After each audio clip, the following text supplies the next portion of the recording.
ওকে, এখন এইখানে খেয়াল করো।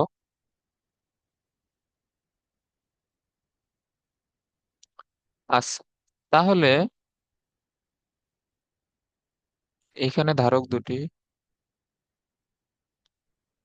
এটা এই বাংলা ভাষাগুলো কিন্তু কিছু লেখা লাগবে আর কি এখানে। কি বলো? আচ্ছা, ধরো এখানে অপর একটি পাত প্রবেশ করানোর পর কিন্তু ভাই,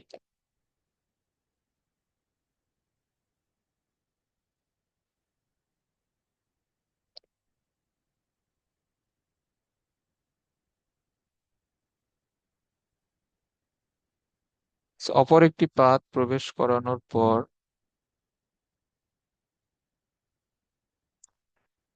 আচ্ছা, আমার এই যে কথার সাথে কি লেখা কি মিলতেছে নাকি?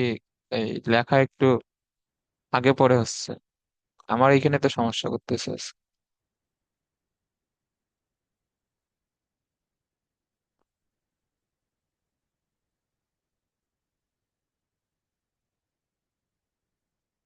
অপর একটি পাত প্রবেশ করানোর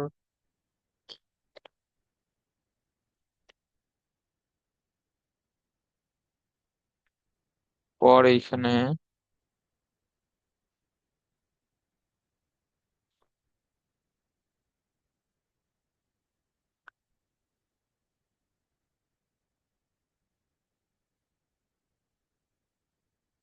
লেখা এমন হইলে তো পড়ানো সমস্যা এখানে।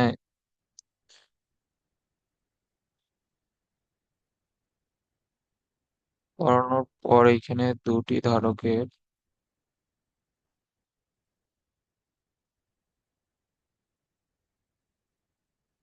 ধারকের সৃষ্টি হবে।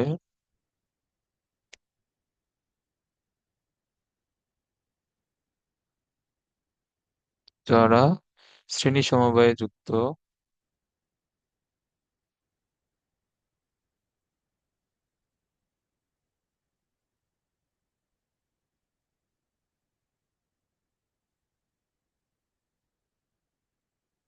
আচ্ছা, একটু ওয়েট করো তো, লেখা আজকে অনেক বেশি সমস্যা।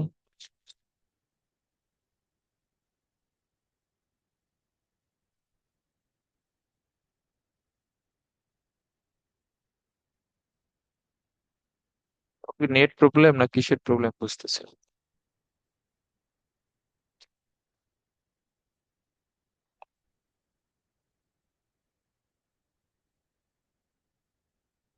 ওকে, আচ্ছা, এখন একটা জিনিস এখানে এই যে খেয়াল করো, তাহলে C1 এইখানে এই যে কি হবে?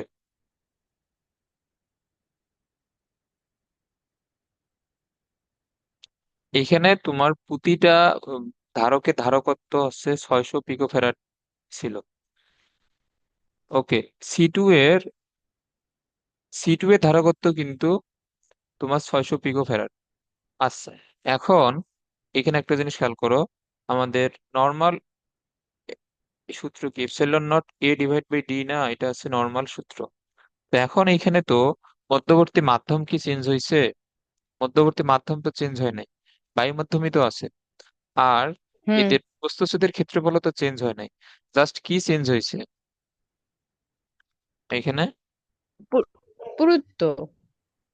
হ্যাঁ, জাস্ট ডি হচ্ছে D/2 এইখানে হয়ে গেছে। ওকে, আচ্ছা, যেহেতু প্রশ্নে C1 C2 দেওয়া ছিল, আমরা এটাকে C1 ড্যাশ এটাকে C2 ড্যাশ এখানে ধরে নেই। আচ্ছা, তাহলে মধ্যবর্তী দূরত্ব যদি অর্ধেক হয়ে যায়,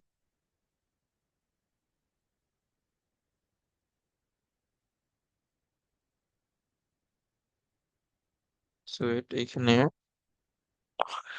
এইখানে তাহলে কি হবে বলতো? মধ্যবর্তী দূরত্ব যদি অর্ধেক হয়, তাহলে এই যে ধারকত্বর আছে একটু ধরো।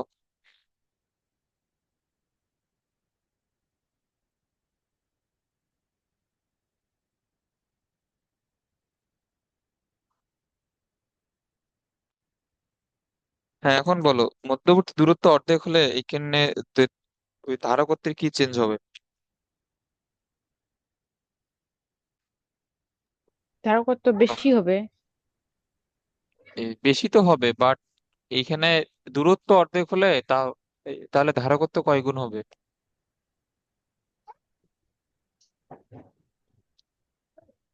আহ, অ- অর্ধেক। হুম? এটা সহজ তো। এটা ব্যস্তানুপাতিক সম্পর্ক না, এটা হচ্ছে তোমার ব্যস্তানুপাতিক হ্যাঁ, সম্পর্ক। তাহলে এই দূরত্ব যদি অর্ধেক হয় তাহলে ধারকত্ব কয় গুণ হবে? এক। এক গুণ কেন? না, না, ওয়ান, ওয়ান বাই 1/4। আরে ওয়ান ওটাই বাই তো চার কেন? নাকি? এইখানে তোমার হচ্ছে যে এর সাথে ব্যস্তানুপাতিক সম্পর্ক, তাহলে দূরত্ব অর্ধেক হলে ধারকত্ব হবে দ্বিগুণ।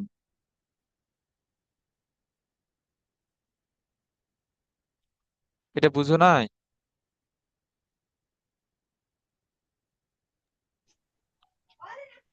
হুম? এটা বুঝো নাই? আর আচ্ছা দেখো, এইখানে তোমার C1 এর সূত্র হচ্ছে epsilon naught A divide by T. আর C2 এর ক্ষেত্রে সবই ঠিক আছে। আমি যদি দূরত্বকে যদি অর্ধেক করি এবং আমি যদি এই দুইটার অনুপাত নেই, তাহলে কি হবে? উপরে হবে এপসাইলন নট এ, এইখানে ডি/2। আর নিচে C1 যেহেতু ভাগ অবস্থায় আছে, এটা এখানে কি হবে? D divide by epsilon naught A হবে। এটা বুঝছো? হুম। তাহলে C2/C1, এটা কাটা। তাহলে এইখানে থাকতেছে ডি/2, ডি ডি বাদ। তাহলে থাকে এইখানে 1/1/2। এটা এখানে এখন কি হবে? 2 হবে না যদি উপরে চলে যায়? হুম। হ্যাঁ। তাহলে C2 সমান কি হচ্ছে? 2 × C1। তাহলে তোমার C2 এর ক্ষেত্রে দূরত্ব যদি অর্ধেক হয় তাহলে এটা দ্বিগুণ হবে। এগুলো ব্যস্তানুপাতিক সম্পর্ক থেকে এগুলো তো জানা উচিত। যদি ও, তোমার দূরত্ব যদি দ্বিগুণ হয় তাহলে ধারকত্ব কয় গুণ হবে? 4 গুণ। আবার বলে 4 গুণ। দূরত্ব যদি দ্বিগুণ হয় তাহলে ধারকত্ব এখানে কয় গুণ হবে?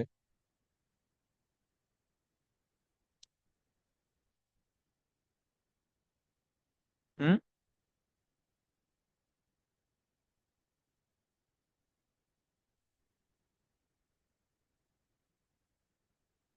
দূরত্ব দ্বিগুণ হলে অর্ধেক হবে, এগুলো সহজ জিনিস, বুঝতেছো না? এই তো ব্যস্তানুপাতিক সম্পর্ক দ্বারা তো এইটাই বোঝায় যে এইটা যত গুণ হবে এইটা তার 1/, কত গুণ হবে? মানে একটা একটা এন গুণ বাড়লে আর একটা 1/n গুণ হবে। এইটাই হচ্ছে তোমার ব্যস্তানুপাতিক সম্পর্ক। আর সমানুপাতিক সম্পর্ক হলে তো সেম, এটা 2 গুণ হলে এটাও 2 গুণ। আর যদি বর্গের ব্যস্তানুপাতিক হয়, যেমন ওই যে তোমার ওই বলের সাথে দূরত্বের সম্পর্ক, ওটা হচ্ছে 1/d²। হ্যাঁ, মাস ছিল না। আচ্ছা, আর তোমার দূরত্বের ক্ষেত্রে এই যে, সরি, বলের ক্ষেত্রে দূরত্বের সাথে সম্পর্ক কি? 1/d² সম্পর্ক। তাহলে যদি দূরত্ব যদি 3 গুণ হয় তাহলে বল এই কয় গুণ হবে? ঠিক। 1/d, দূরত্ব। এইটা সম্পর্ক না, Q1 Q2 ডিভাইড বাই ডি²। তাহলে এফ এর সাথে সম্পর্ক হচ্ছে 1/d²। তো যদি দূরত্ব যদি তোমার এই 3 গুণ হয় তাহলে বল হবে হুম। এই এই কয় গুণ হবে ওয়ান বলো? বাই 1/9। হ্যাঁ, 1/9। এইগুলা জিনিস তো মাথায় রাখতে হবে। এগুলা এমসিকিউ তে তো আর এত ক্যালকুলেশন করার সময় নাই। এমসিকিউ তে জাস্ট এগুলা দেখেই বলে দেওয়া লাগবে এগুলো।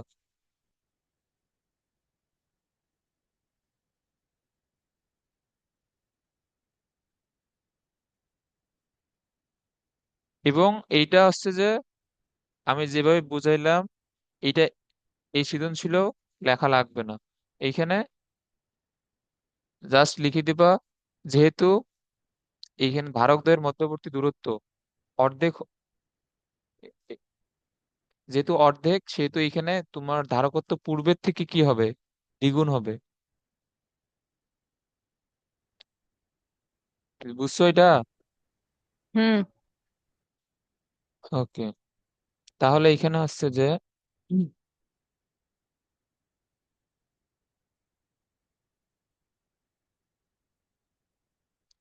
দূরত্ব অর্ধেক হওয়ায়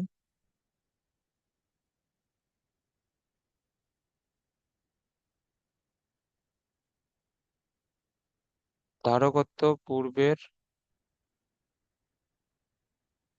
দ্বিগুণ হবে। তাহলে C1 ড্যাশ এই কত হবে বলো তো? C1 ড্যাশ হবে, আগে ছিল 600, এখন হবে 1200। 1200 পিকো ফ্যারাড। সেম ভাবে C2 ড্যাশ, এটাও 1200 পিকো ফ্যারাড। ওকে, এখন একটা জিনিস খেয়াল করো, আমরা এগুলা কোথায় এগুলা হিসাব করতেছি, এটা হচ্ছে C2, এই এই পাতের মধ্যে আমরা যখন চেঞ্জ করছি তখন এটা আসছে, এটা হচ্ছে C2, এই এই পাতের ভিতরকার হিসাব। ওকে, এখন এইখানে তাহলে এরা আবার তোমার শ্রেণী সমবায়ে আছে, সুতরাং এই ক্ষেত্রে তুল্য ধারকত্ব এই যে কি হবে,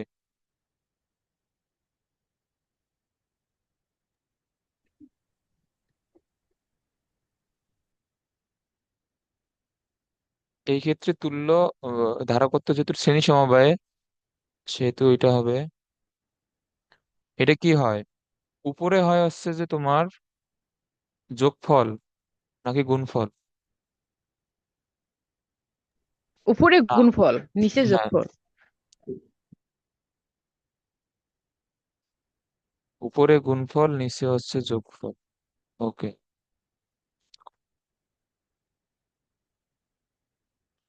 তো এখন এইটা কি হবে, এটা হবে 1200 × 1200, নিচে হচ্ছে 2 × 1200।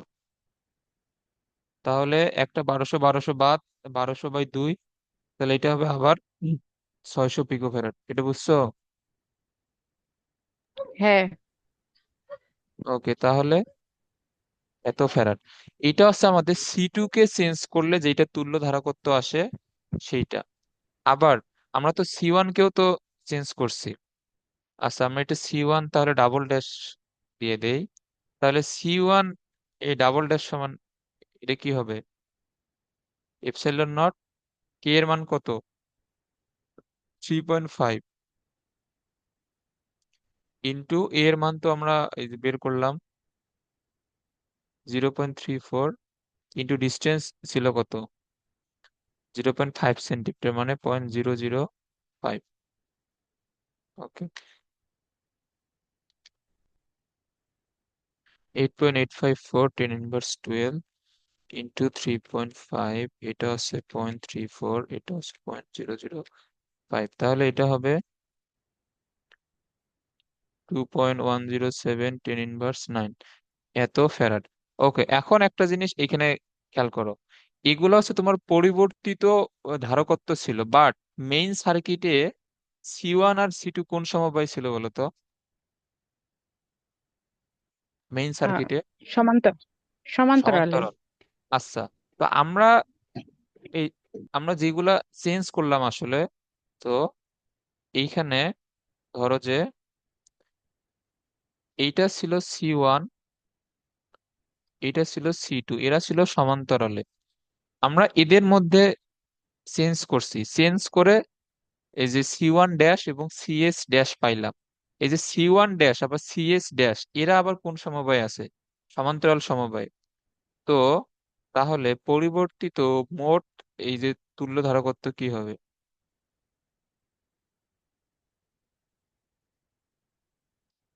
বুঝছো তো? এটা এখন এটা কি বের করতেছি। হ্যাঁ, বুঝছি। ওকে, তাহলে পরিবর্তিত মোট তুল্য এই ধারকত্ব হবে কত, C1 dash plus CS dash, যেহেতু এরা আবার সমান্তরালে আছে, তাহলে 2.107 10^9 প্লাস 600 10^12। আচ্ছা, এটা এটা হবে 2.707 10^, এত ফ্যারাড। এখন দেখো, ধারক দুটিতে কাগজ এবং পাত প্রবেশ করানোর পর সঞ্চিত শক্তির কিরূপ পরিবর্তন হবে? এখন পরিবর্তিত অবস্থায় সঞ্চিত শক্তি এইখানে কি হবে, এটা এখন বের করা লাগবে। ওকে, এখন এই যে আমরা তো এইটা বের করলাম, এই ম্যাথটা অনেক লেংদি আর কি।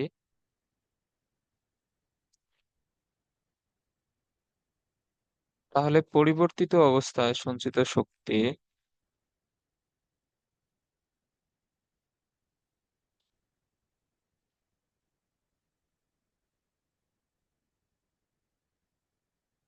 এটা কি হবে, W1 সমান half CP dash P square.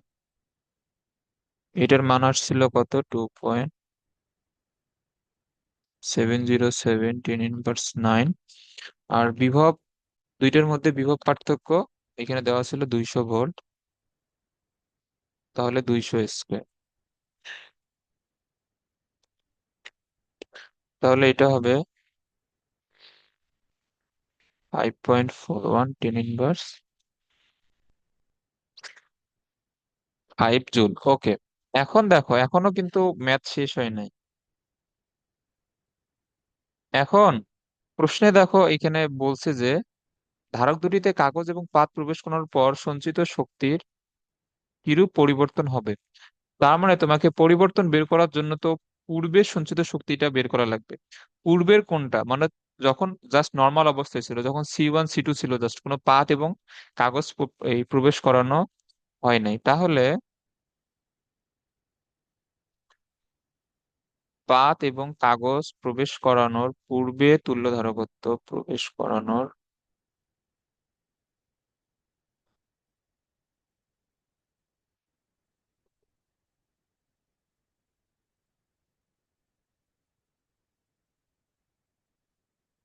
এই প্রবেশ করানোর পূর্বে তুল্য ধারকত্ব এই কি হবে বলতো। এটাও তো সমান্তরালেই তো ছিল প্রবেশ করানোর পূর্বে, এবং প্রবেশ হুম। করানোর পূর্বে তাদের ধারকত্ব ছিল কত, 600 600 করে দুইটাই। তাহলে যোগফল 1200 পিকো ফ্যারাড, তাহলে 1200 10^12। তাহলে এক্ষেত্রে সঞ্চিত শক্তি,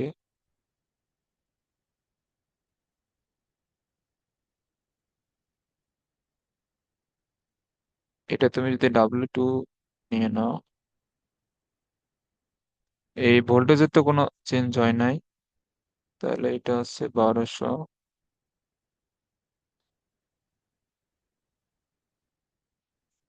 200 স্কোয়ার। তাহলে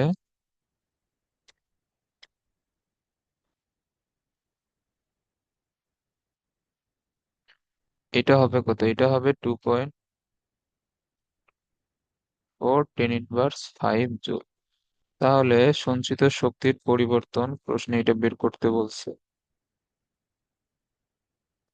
ওকে, তাহলে সঞ্চিত শক্তির পরিবর্তন, এখন তুমি এটাকে শুধু ডাব্লু লিখতে পারো, অথবা পরিবর্তনকে ডেল্টা W লেখা হয়, যাই লিখতে পারো। এখন এখানে এই বড় কোনটা,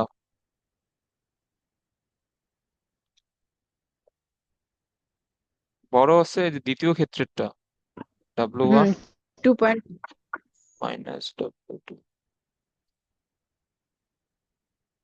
এইটা মাইনাস এটা।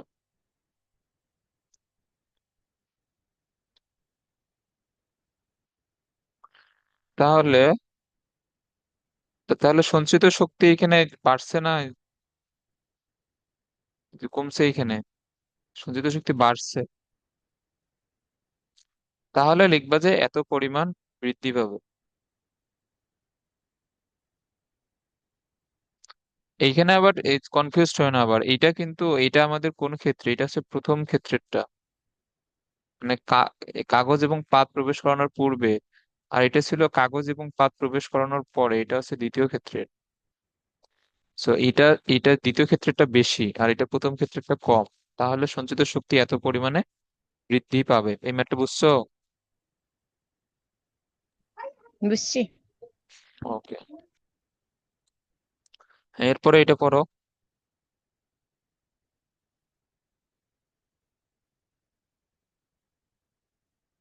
এইখানে বলছে এত ক্ষেত্রফলে নগণ্য এই পুরুত্বের দুইটি পাত। এখানে নগণ্য পুরুত্বের বলতে এইখানে এই যে পাত যে আমরা আঁকি, এই যে এদের যে এই পুরুত্বটা, এটাকে আসলে সব মেতেই ইগনোর করা হয়। বাট এখানে বলে দিছে যদি হচ্ছে নগণ্য পুরুত্বের। আচ্ছা, ডি এর মান 2 সেন্টিমিটার, বায়ুতে স্থাপন করে 4 ভোল্ট, ভি এর মান দেওয়া। পরবর্তীতে আরো একটি পাতের অর্ধেক মাধ্যম রেখে চিত্র অনুযায়ী একই দূরত্বে সংযুক্ত করা হলো। আচ্ছা, এটা হচ্ছে এগুলা। আচ্ছা, এখানে এখানে ক খ গুলা ইয়ে হয়ে গেছে কেন? ওয়েট, এখানে ক খ কি ছিল না? হ্যাঁ ছিল তো।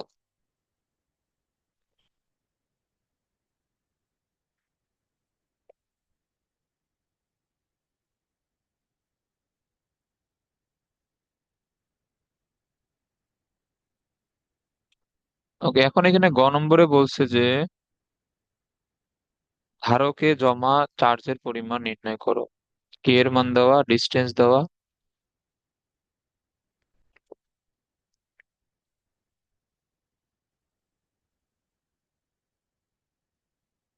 আচ্ছা, এখানে এই চার্জের পরিমাণ বের করার জন্য এখানে কি করা লাগবে বলো?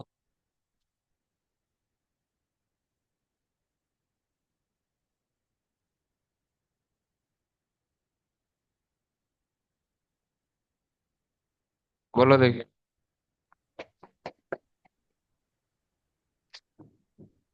ধারক কত বের করা লাগবে?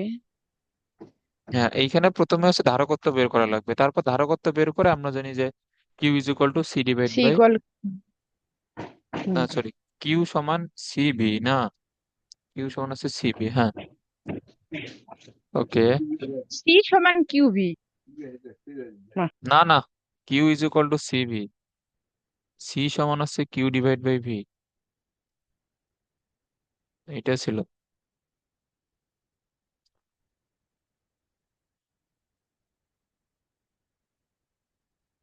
এটা ছিল তো।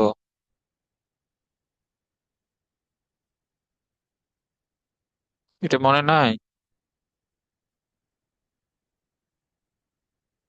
কালকে তো আমরা এটার এমসিকিউ দেখছিলাম মনে হয়।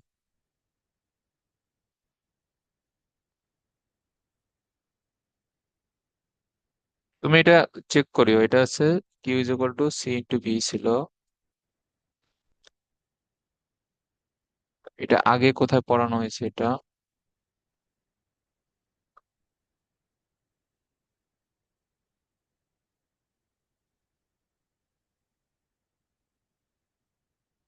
এই যে Q is equal to CV, আমরা তো এগুলো পড়ছিলাম অনেকবারই, Q is equal to CV.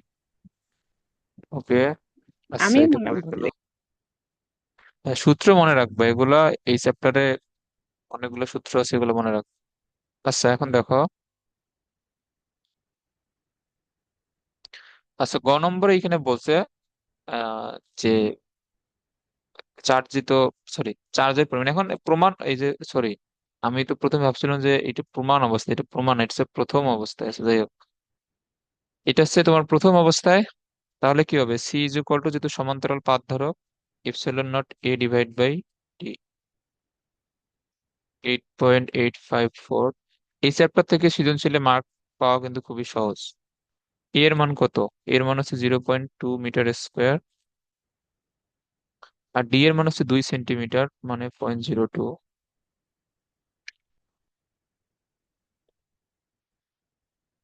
8.854, 10 inverse 12, 0.2,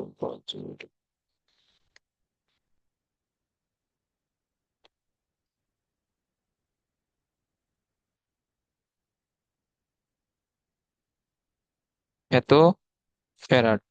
তাহলে এই চার্জের পরিমাণ কি হবে? C into V. তাহলে সি এর সাথে ভি, ভি কত? 4 ভোল্ট, এর সাথে 4 গুণ করে দাও, তাহলে এটা হবে 3.5416, 10 ইনভার্স এতগুলো। খুবই সহজ একটা ম্যাথ।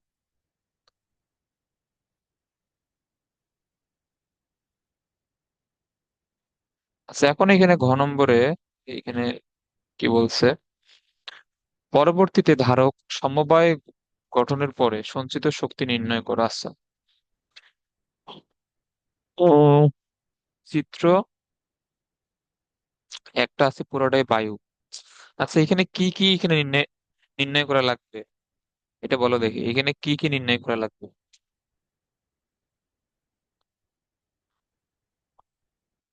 প্রশ্ন সলভ করার আগে তো এই প্রসিডিউর সম্পর্কে তো জানতে হবে যে আমি এইভাবে সলভ করবো প্রশ্নটা। এখানে কি করা লাগবে বলো? প্রথমে তো সমান্তরালে ওই যে ধারকত্ব বের করা লাগবে। কার?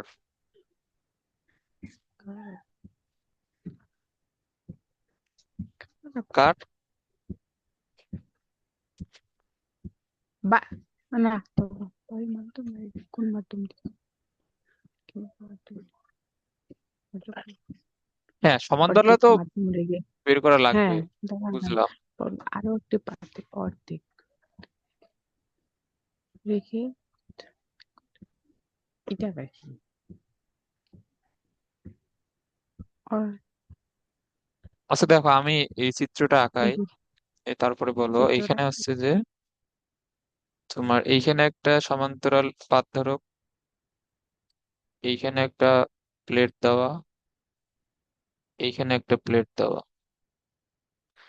ওকে, এখন এই মাধ্যমে পুরোটাই বায়ু আছে, যাদের ডিস্টেন্স হচ্ছে 2 সেন্টিমিটার। এইখানে উপরের অংশটুকুতে বায়ু, কিন্তু এই নিচের অংশটুকুতে অন্য একটা মাধ্যম আছে, যার কে এর মান দেওয়া আছে 1.48, এবং এইখানেও এদের দুইটারই পুরুত্ব 2 সেন্টিমিটার। ওকে, এখন এইখানে তুল্য ধারকত্ব বের করার জন্য কি কি করা লাগবে বলো?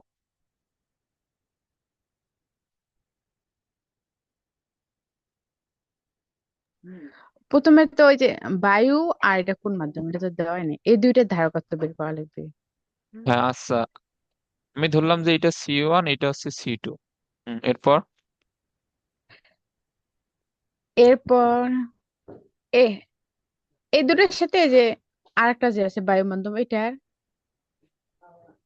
এটা, না। আচ্ছা আমি ধরলাম এটা যে C3। হ্যাঁ, এখন এই ও তিনটা থেকে তুল্য ধারকত্ব কিভাবে বের করবা? প্রথমে C1 আর C2 বার করব। হুম, বের করলাম পর। এরপর তুল্য ধারকত্ব C3-র সাথে তো সমান্তরালে বের করব, কারণ এখানে তো সমান্তরালে বলছে যে পরবর্তী ধারক সমবায় গঠনের পর, নাকি? না না, না, বলে নাই। ওইটা বলে নাই। আচ্ছা না, C1, বলে নাই। এটা বুঝতেছো না? সহজ একটা জিনিস। আচ্ছা দেখো আমি বলি। কেন? আচ্ছা এখানে তোমার C1 আর C2 তো বের করবা। C1 C2 এর সাথে কি C3-র ডিরেক্ট সম্পর্ক আছে, বা সরাসরি কোনো সম্পর্ক আছে C1 C2 এবং C3-র সাথে? করবো না। হুম? এই দুটো এটা তো আলাদা। এটা এই টাইপের ম্যাথ তো 2-3টা সলভ করাইলাম, আমি বললে তো বুঝবা, বাট এটা তো এখন তোমার নিজের এটা বোঝা উচিত। এখন এখানে খেয়াল করো, C1 আর C2 কোন সমবায় আছে এখানে? ও, সমান্তরাল। হ্যাঁ, C1 আর C2 আছে সমান্তরালে। ওকে, C1 আর C2 সমান্তরাল, এবং ধরো যে C1 C2 সমান্তরালটা বের করার পরে আমরা এখান থেকে কি পাবো? একটা সিপি পাবো। এই সিপিটা হুম, আবার C3-র সাথে কিভাবে যুক্ত? শ্রেণী। শ্রেণী। তাহলে আগে C1 C2 বের করতে হবে, তারপর C1 C2 সমান্তরাল সমবায় বের করতে হবে, মানে তুল্য ধারকত্ব। তারপর সেইটার সাথে আবার C3 শ্রেণীতে যুক্ত, তারপরে সিপি এর সাথে C3 শ্রেণীতে নিয়ে তারপরে মোট তুল্য ধারকত্ব বের করতে হবে। এটা বুঝছো? হ্যাঁ। ওকে, তো এইটা তো, আচ্ছা, এই তুমি এখান থেকে সার্কিটটা আঁকতে পারবা? এই যে এখান থেকে যদি এই যদি আমি সার্কিট আঁকতে বলি, সার্কিটটা এখানে এই কিরকম হবে বলো তো?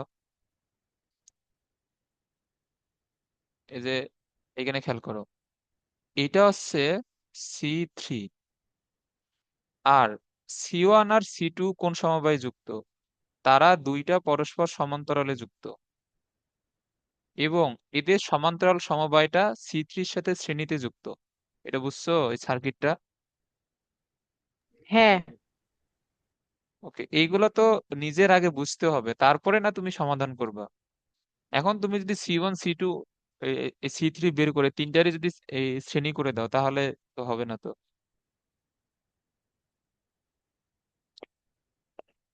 ওকে,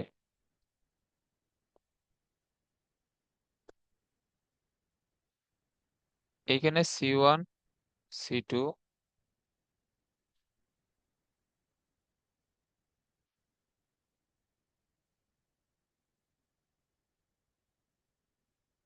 সমান্তরাল সমবায়ে যুক্ত। তাহলে এখন এদের এই তুল্যধারকত্ব কি হবে?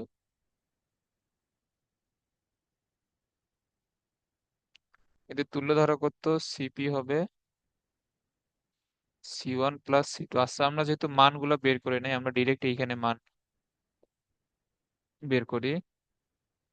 এখন দেখো, এই যে এইখানে অর্ধেক বরাবর এই যে রাখছে, তাহলে এইটুক হবে a/2 ক্ষেত্রফল, এটা হবে a/2। তাহলে C1-এ তোমার যেহেতু বায়ু আছে, তাহলে এটা কি হবে? ε0 ইন্টু a/2 ডিভাইড বাই, এদের পুরুত্ব কি চেঞ্জ হয়েছে? এই পুরুত্ব তো চেঞ্জ হয় নাই, তাহলে এটা ডি থাকবে। আর C2 এর ক্ষেত্রে কি হবে?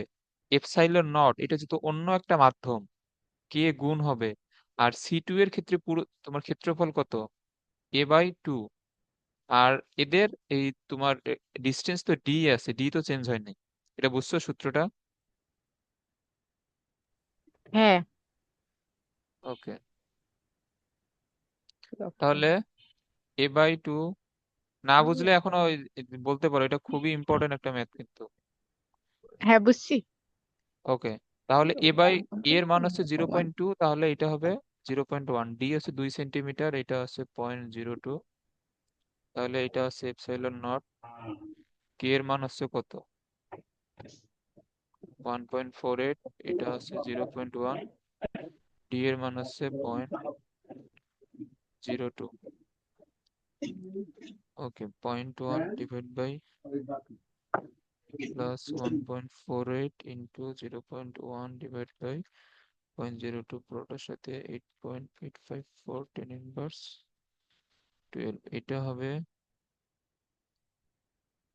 1.097 10^10, এত ফ্যারাড। এটা হচ্ছে তোমার C1 এবং C2 এর সমান্তরালে তুল্য ধারকত্ব। এখন এইটা আবার C3-র সাথে শ্রেণী সমবায়ে যুক্ত।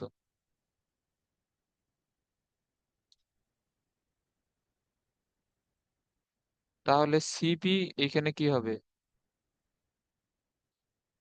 C3 এর সাথে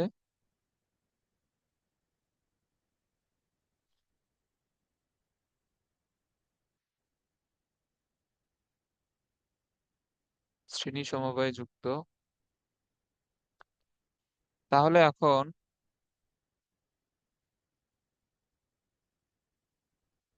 আবার এটা কি হবে? 1/CS, এটা কার কার? এটা হচ্ছে সিপি এবং C3। আচ্ছা, তাহলে এটা কি হয়? উপরে হয় গুণফল না, সিপি ইন্টু C3, নিচে হয় যোগফল। আচ্ছা, তুমি চাইলে এটা C3-র মানটা বের করে নিতে পারো আগে, কারণ এটা তো আগে বের করে নেওয়াই লাগবে। এটা কত হবে? ε0 a/d, যেহেতু এখানে C3-তে বায়ু মাধ্যমই আছে। তাহলে এটা বের করো, এর মান কত? 0.2 প্লাস 0.02, তাহলে এটা হচ্ছে 8.854 10^11, এত ফ্যারাড। তাহলে তুমি এখানে 1.097 10^10 ইন্টু C3-র 8.854 10^11, এইখানে 1.097, 10 ইনভার্স 11, এইখানে হচ্ছে 8.854, 10 ইনভার্স। কি ব্যাপার, উল্টাপাল্টা লিখতেছি নাকি? সরি, এটা হবে 10 ইনভার্স 10, আর এটা হচ্ছে 11। ওকে, তাহলে মোট তুল্য ধারকত্ব এখানে পাবা 4.91, 10⁻⁻11 ফ্যারাড। বুঝছো তো এই ম্যাথটা? হ্যাঁ, বুঝছি। ওকে, এখন এখানে কি, এখানে সমবায় গঠনের পরে সঞ্চিত শক্তি, তাহলে এখন সঞ্চিত শক্তি ডাব্লিউ সমান কি হবে? হাফ, এটা হচ্ছে সিএস, হচ্ছে তোমার মোট তুল্য ধারকত্ব, তাহলে অবশ্যই সিএস টা ইউজ করতে হবে, ইন্টু ভি স্কোয়ার। তো সিএস ইন্টু ভি এর মান কত? ভি এর মান হচ্ছে 4, 4 স্কোয়ার ইন্টু 0.5। সো এটা হবে 7.0832, 10⁻10 এত জুল। এটা হচ্ছে সঞ্চিত শক্তি এবং এটা অ্যান্সার। এই ম্যাথটা আবার দেখবা, কিন্তু এটা অনেক ইম্পর্টেন্ট একটা ম্যাথ। আচ্ছা, এরপরে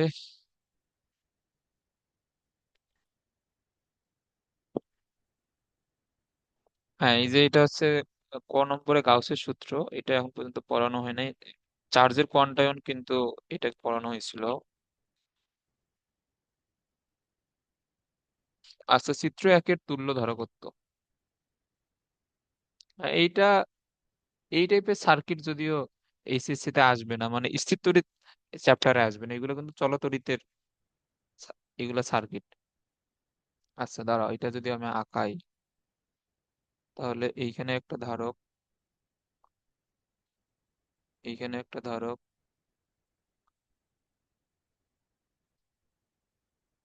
এইখানে একটা ধারক, এইখানে একটা, এইখানে একটা, এইখানে একটা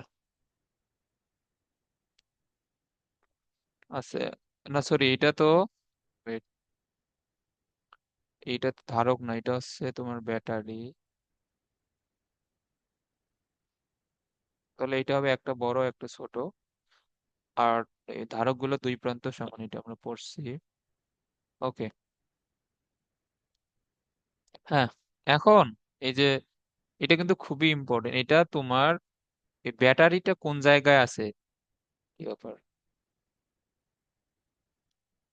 এখানে ব্যাটারিটা কোন জায়গায় আছে তার উপরে ডিপেন্ড করে কিন্তু ধারকত্ব বা তুল্য ধারকত্ব ভিন্ন ভিন্ন হইতে পারে। ওকে, তাহলে আমরা হিসাব করব এই প্রান্ত থেকে এই গিয়ে আবার এই প্রান্তে ফিরে আসা এই পর্যন্ত কি কি তুল্য ধারকত্ব এখানে থাকতে পারে। ওকে, এখন তুমি আপাতত এই যে, আমি এটা নামকরণ করি, এটা C1, C2, C3, C4, C5। আচ্ছা, C1 আর C5 আপাতত বাদ দাও, C2, C3, C4 এরা কোন সমবায়ে আছে?